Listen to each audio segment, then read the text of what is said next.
Hey there folks, how you doing today? Hope everything is going well for you. This video is an opinion piece. It is based on my opinion, which is based on my experience and my education and things I've seen personally. Take it for what it's worth. Don't use this as an end-all be-all. Don't think that I'm trying to infer to you what you should do. Each of us are responsible for our own actions. And ultimately, each of us has to decide what works best for us.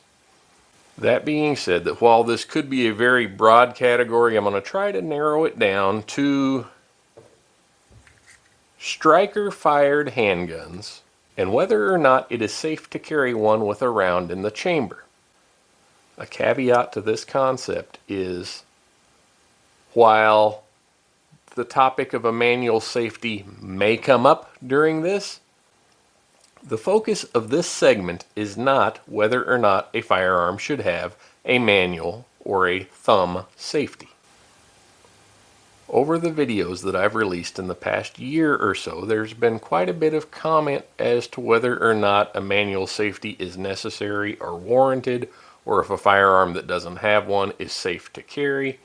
I've seen multiple opposing viewpoints on it. There's multiple opinions available on this on the internet.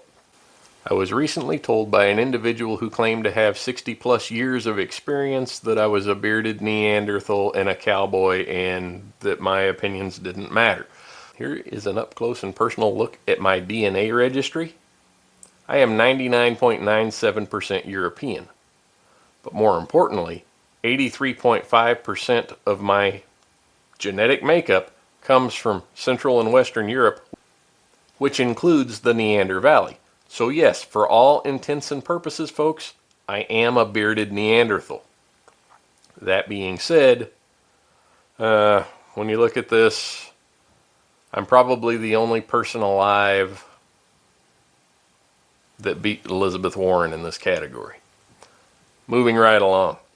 The conversation with this gentleman started when he inferred that he wished more pistols had manual safety so that they could be carried with a round in the chamber, because he did not feel it was safe to carry a striker-fired weapon with a round in the chamber. I mentioned to him that this was actually a topic I intended to talk about and that I would provide him with the link when I did. He implied to me that he already knew everything, so that's fine. I hope for his sake he's not watching, because he's probably going to get more heartburn out of this than I did. That being said, another topic that has come up several times in recent days has been that I almost exclusively recommend a Glock 19 like this one as a good candidate for an all-around defensive pistol and a good choice for a first-time gun buyer. And the flack that I hear from that is, well, that Glock doesn't have a manual safety. A lot of them get returned because somebody gets it and they decide, well, hey, this thing doesn't have a manual safety.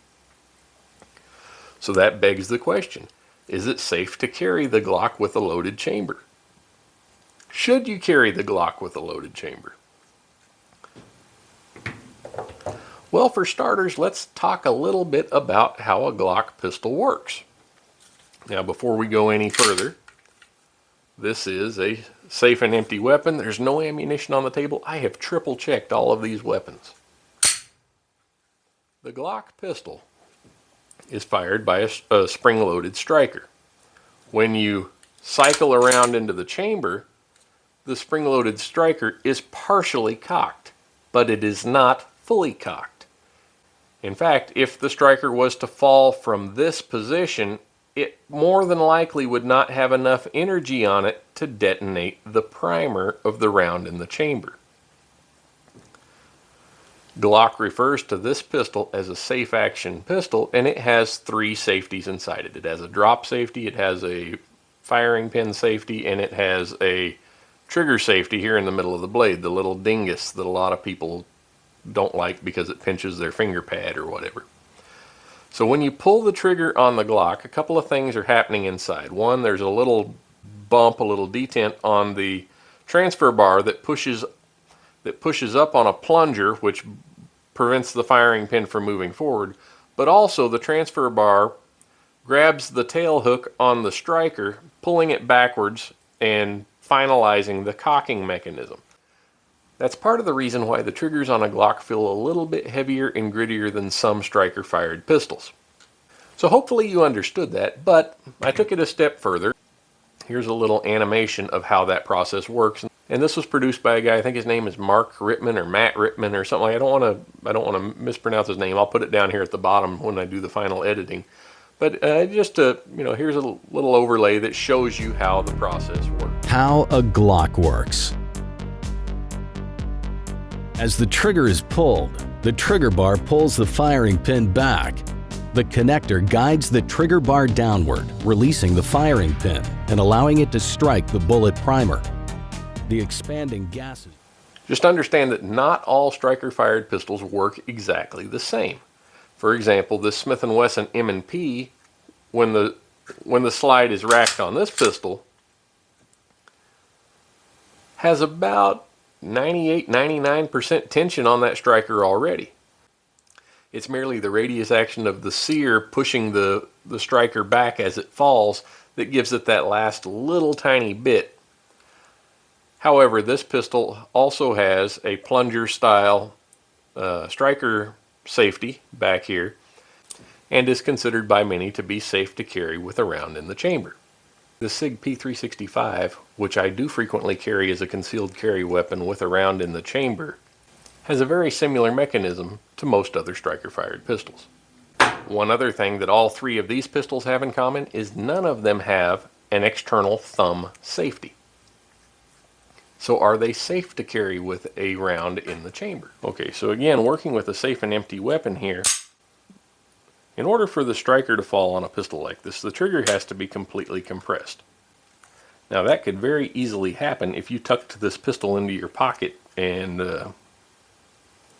you had a ballpoint pen or some car keys or something else in the pocket. Yeah, something could certainly get on that trigger, push it, and cause a negligent discharge. That is why if you are going to carry a striker-fired pistol like this one with a round in the chamber, it is absolutely paramount that you have some sort of hard-sided holster like this Kydex one made by CYA Supply Company, which completely covers the working parts of the pistol and snaps over the trigger guard.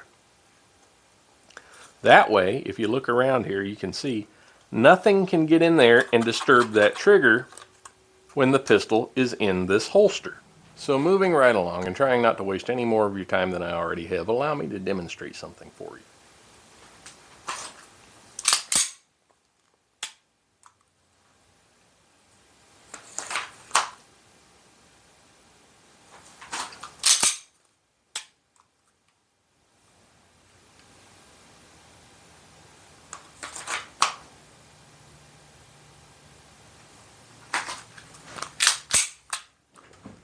And that's as opposed to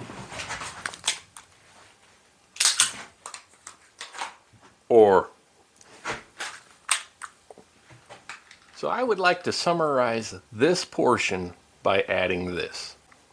It was clearly evident in that little demonstration that I just showed you here in my barn that it is quicker to pull a pistol and pull the trigger than it is to have to manipulate the slide before you can do that.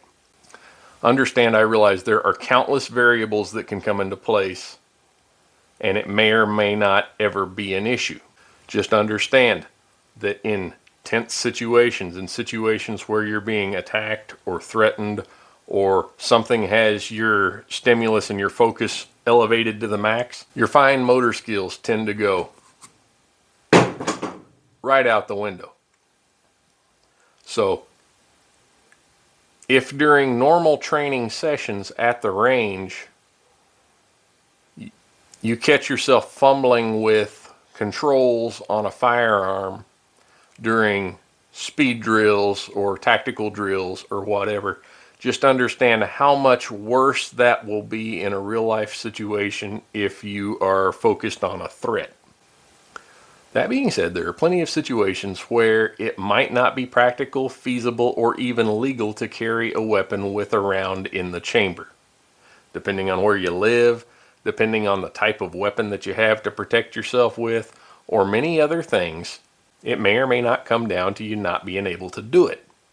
You may say, well, Jason, I've got this old gun that my grandpa gave me, and it's got a manual safety, and it's like this 1911, and it's intended to be carried cocked and locked, and I don't feel comfortable carrying it that way, so I carry it on an empty chamber, and I have to rack it before I can go.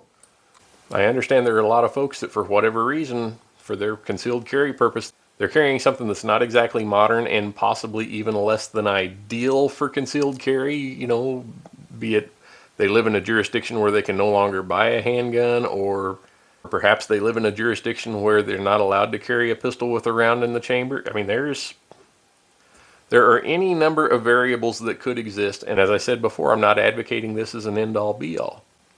I would advise you that if you are carrying a weapon for personal protection and it is antiquated or it is less than ideal for that purpose and you are legally able to do so, I would advise that you upgrade it to something a little more modern and practical. You say, well, times are tight. I can't afford to go out and buy a handgun. And for some folks that might be true. There are folks out there that'll spend $3,000 on a weekend at Disney, but they won't spend $500 on a handgun to protect themselves with. And I mean, that's to each their own. But my thoughts on the matter, specifically regarding striker-fired handguns with a round in the chamber, they were designed to carry that way.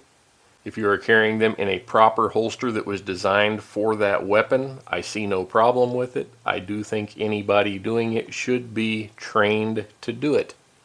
But I will add to that if you are just convinced that it's not safe to carry one like that, if you say, well, Jay, I like the Glock, but it's just not safe to carry with a round in the chamber. So you choose to carry it on an empty chamber, but you practice in regular intervals with drawing, charging, aiming, and deploying that weapon. You're probably ahead of the game versus the folks that leave them on the nightstand because they're too scared to carry them, or the folks that carry them ready to go and never train. So that's all I had for that. So hopefully if you're still watching, you got something out of that. Feel free to like, subscribe, comment down in the bottom, tell your friends. If you disagreed with something I said, let me know down there. I'm open to listening to folks, even if they call me bearded Neanderthal. So until next time, take care, folks. God bless.